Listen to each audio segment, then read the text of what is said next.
Cool, welcome back to Torch. This is episode 3.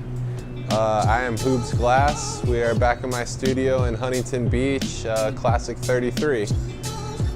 Today we are doing furnace pulls. So basically the furnace is a heavily insulated oven, electrical oven that's capable of holding temperatures up to 2300 degrees. And what we do with that is basically melt down color to a molten state, and then we're able to pull it little by little out of the furnace and create large amounts of cane, or what we consider prep work for doing large projects. So basically started using these maybe about 5 years ago, and it's given us the capability to do way more prep work in a much shorter period of time, and thus expand the size of pieces that we could imagine making. Because before we were able to do this, we would have to spend days basically making this prep work and working out of the furnace. In a 1-day period, I'm able to pull what would take me weeks, before we were able to do this. So it's definitely increased the scale of these projects that we're able to work on, and being able to use this has just pushed our medium to the next level. So what you're seeing today is me pulling a black color, and I'm running also a clear with that. So I'll be dipping into the black, and then I dip into clear and basically give it a coat. And that clear coat will protect the color against my torch when I'm breaking down the piece and shaping it into smaller components. That clear coat really protects the color from any type of hazing or dividification or anything that you don't really want to happen. Every color has its own kind of conditions that it likes to work under, so different heat bases and everything like that. So you really got to consider that when you're working with different colors. And black is pretty much one of the only colors that I like to clear coat, because the way the light is kind of can't penetrate it, you don't really see the layers. You really, when you're looking at it, all you see is the black glass, and you can't really tell that there's a coat of anything over it. So basically the process, it's really all about timing. Working boro under these conditions is a lot different than how we work with it on the torch.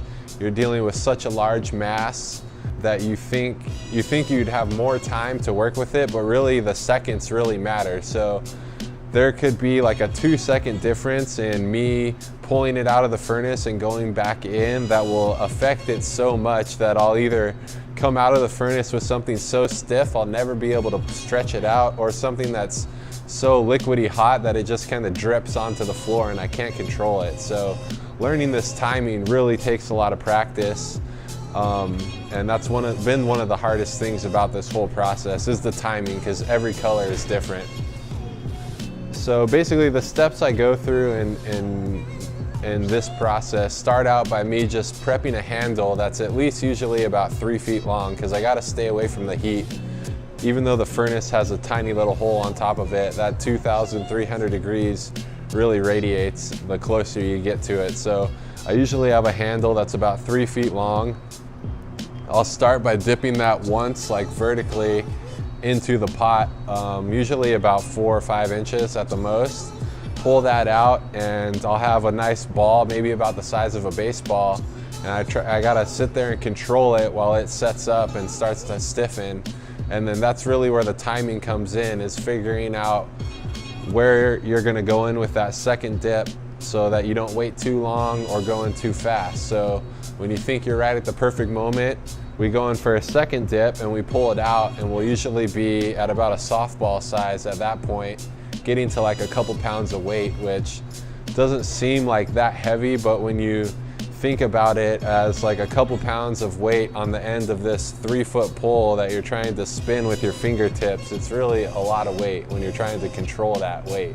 The final dip is the third one, and that's the biggest and toughest one. It usually comes out to about the size of a football, and it's extremely heavy and hot, and if your timing isn't correct, that whole thing is just not going to work the way you want it. So hopefully on that third dip, your timing is perfect and You're able to just pull it out, control it. Usually what I'll do is have a bucket of water right there, and you'll see me take it out of the furnace and dip it into that bucket of water, and that basically ices the tip, so it'll instantly cool the surface of that tip that's really just dripping off at its hottest point. And then with that tip iced, I can grab it with the tool and start to control. Now I have 2 points to grab onto that big mass with, and I can control it.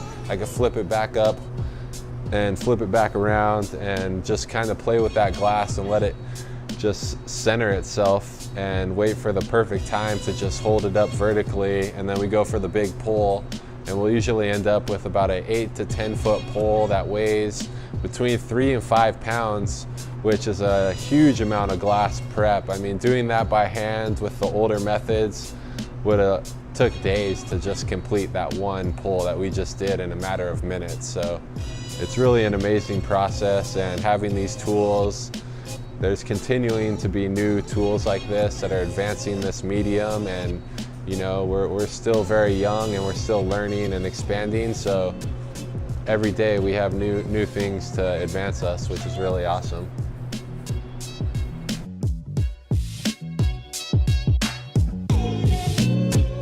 If you guys have any comments or questions, just post it under the comments of this episode, and the following one next week we'll try and answer any questions you guys might have. So this was another episode of Torched, and we're stoked to be bringing you guys some dope content, so thank you very much for checking it out.